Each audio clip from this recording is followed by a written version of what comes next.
Olá! No vídeo de hoje nós vamos continuar falando sobre análise das demonstrações contábeis. Uma introdução aí à análise das demonstrações contábeis.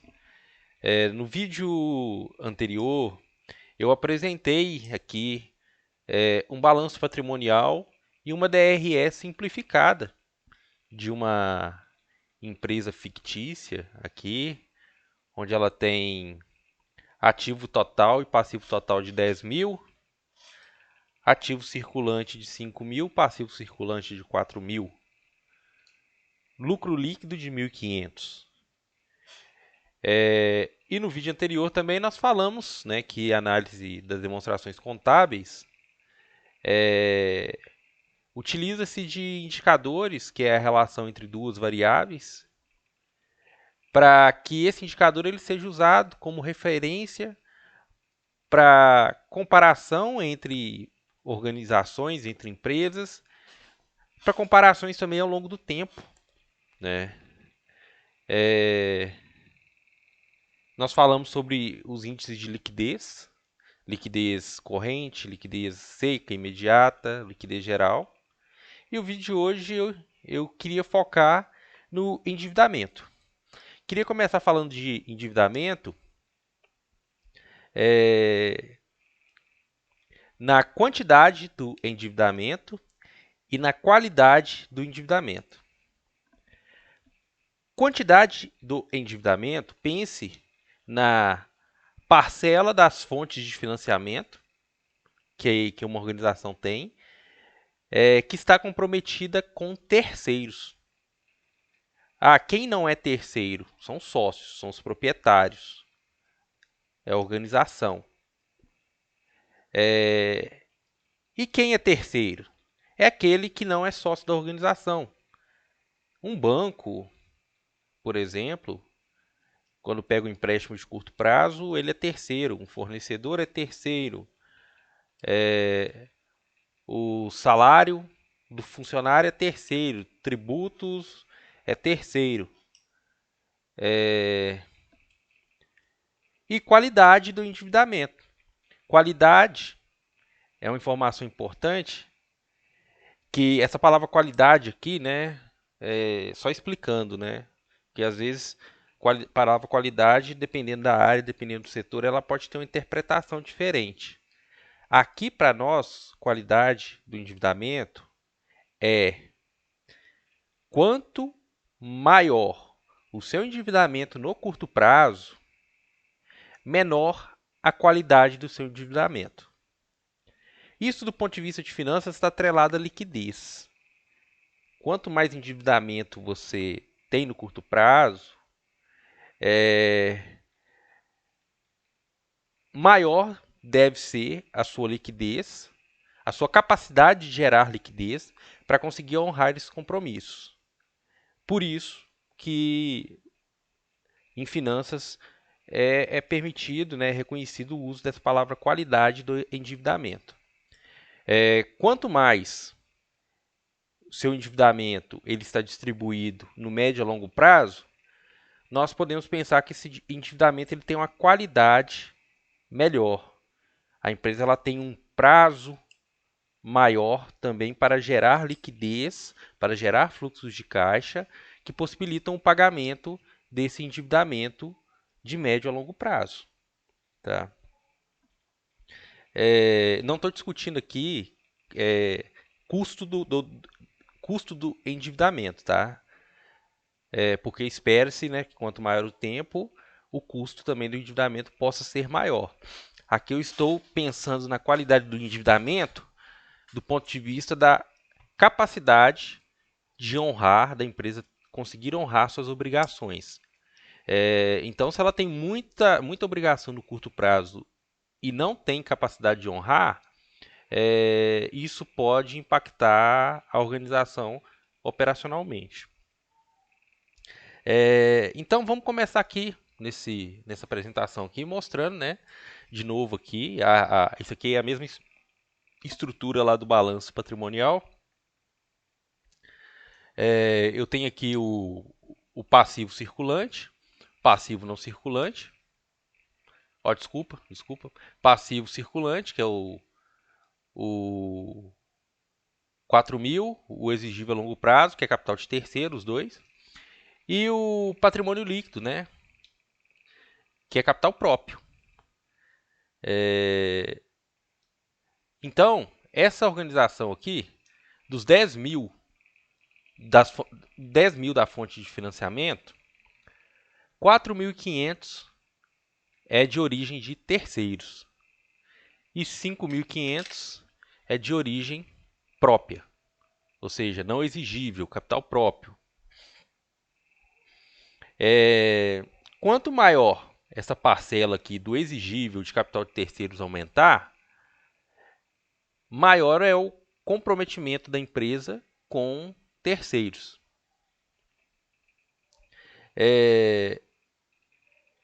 Também eu posso medir a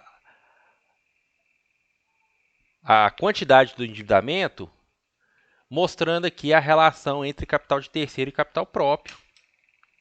E garantia do capital de terceiro ao capital próprio e grau de endividamento dos proprietários. A participação do capital de terceiro, eu já falei, né? 45%, ou seja, se de 10.000, 4.500 está com terceiros, então essa empresa tem 45% de endividamento. Garantia de capital de terceiro sobre capital próprio é para cada R$1 de capital de terceiros, quanto que eu tenho de capital próprio. Então eu pego meu patrimônio líquido, que é 5.500, divido por capital de terceiro, que é 4.500. Então, para cada R$1 de capital de terceiros, essa organização aqui, essa empresa fictícia, essa indústria têxtil fictícia, tem R$1,22 de capital próprio. Ela tem mais capital próprio do que terceiros. É a garantia do capital próprio, né? Assim, é um indicador que, de forma bem simplificada, falando aqui, se a empresa hoje falisse, o recurso dos sócios conseguiria cobrir as suas obrigações com terceiros, de uma forma bem simplificada. E grau de endividamento dos proprietários, que é o contrário da garantia do capital próprio ao capital de terceiros. Para cada R$1 de capital com sócio, quanto que eu tenho de endividamento com terceiro? Então, 4.500 por 5.000. Ou seja, para cada R$1 de não exigível, de capital próprio, essa organização aqui tem 81 centavos, aproximadamente 82 centavos de endividamento. Tá? É o inverso. O 2 e o 3 aqui são indicadores inversos, mas que dão informações que podem ser interessantes dependendo do contexto. E o último aqui mostra a qualidade do endividamento. A qualidade do endividamento, então, é a porcentagem de dívida de curto prazo, de endividamento de curto prazo, de fonte de financiamento de curto prazo, em relação ao capital de terceiros, tá? Que é o exigível. Como o capital próprio ele não é exigível, eu não uso ele aqui. Eu uso só capital de terceiros. Então, em relação ao meu endividamento, qual é a porcentagem desse endividamento que está ali atrelado ao curto prazo? Como o capital de terceiro dessa organização aqui é 4.500 e de circulante ela tem 4.000, circulante é o curto prazo, tá? Pensa em circulante aí, fornecedor, salários a pagar, impostos a pagar, aqueles impostos anuais que a organização paga, né? Isso é circulante. Essa organização que tem 88% do capital de terceiros dela atrelado ao curto prazo.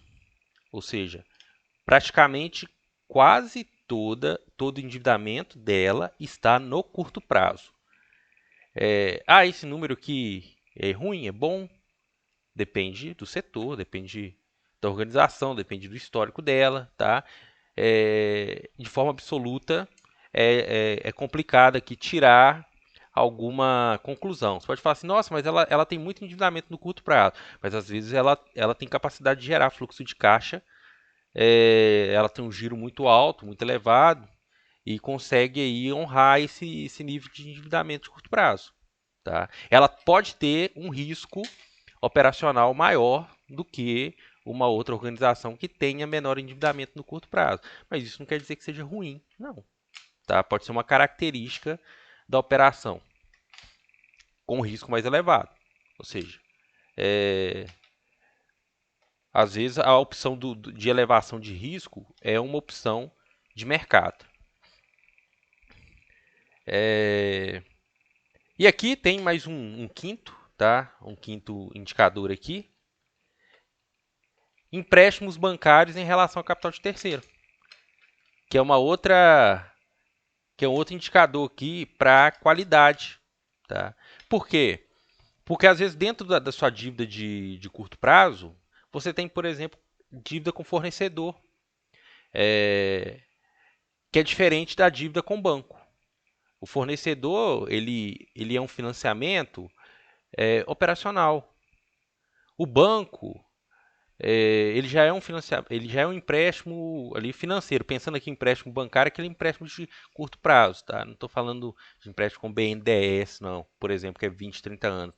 É esse capital de giro aí que as empresas fornecem ou algum CDC ali de curto prazo. Então, o empréstimo bancário sobre capital de terceiro, ele também te dá uma informação sobre qualidade do empréstimo. Quanto maior seu endividamento com o banco em relação ao seu endividamento com terceiros, pode-se dizer que é mais arriscado e como empréstimo bancário ele é oneroso, né? Você paga juros, essa informação pode ser relevante também para você comparar ao longo do tempo, né? Dependendo aí da sua rentabilidade, dependendo da taxa de juros do mercado, talvez o empréstimo bancário ele pode estar reduzindo a eficiência da organização, tá? Ah, mas isso é ruim? Quanto mais relação empréstimo bancário em relação ao capital de terceiro, pior? Novamente falando, depende, tá? Às vezes, se a organização está pegando empréstimo bancário, que ela está compartilhando o risco com a agência bancária, mas o retorno do investimento ele é superior à taxa de juros de captação desse financiamento, talvez pode ser um bom negócio. Ou seja, talvez os sócios podem estar aplicando seu capital em outras coisas mais interessantes, né? E a empresa usa do empréstimo bancário para fazer esse financiamento. Então não quer dizer que seja ruim, não. Depende do mercado, depende do tempo, depende do estilo da empresa. Agora não, a empresa ela tá pegando um empréstimo bancário, a taxa de juros num contexto aí elevado, né? Igual nós já tivemos no Brasil aí taxa de juros de 20%. Só que a rentabilidade dela está muito menor do que o custo de captação, aí isso pode talvez ser considerado uma situação ruim. Então, basicamente é isso, pessoal. Falei aqui sobre endividamento, para o vídeo não ficar muito longo. O próximo vídeo nós vamos falar aqui sobre rentabilidade, ok? Obrigado e bons estudos!